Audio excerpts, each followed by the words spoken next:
If you love running, you might want to check this out.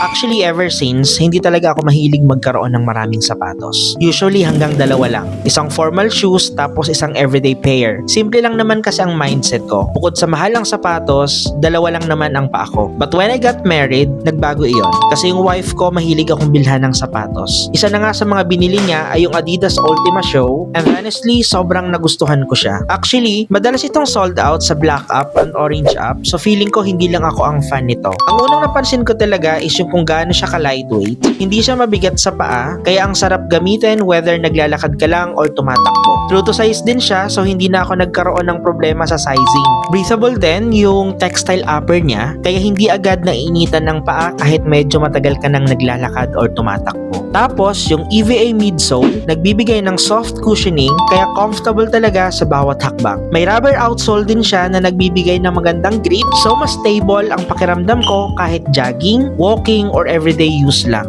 Pero siguro ang pinaka-favorite kong feature is yung fit niya. Sobrang sakto sa paa ko, secure siya pero hindi masikip. In fact, ito mismo ang ginamit ko during our fun run. Natapos ko yung buong race nang walang foot pain, walang blisters, at walang discomfort. Doon ko talaga na-realize na hindi lang siya magandang tingnan, talagang ginawa siya for comfort and performance. So if you're looking for a pair of shoes na lightweight, comfortable, supportive, at pwede mo ring gamitin for both running and everyday wear, I highly recommend checking this out. If you are interested, you can find the link below.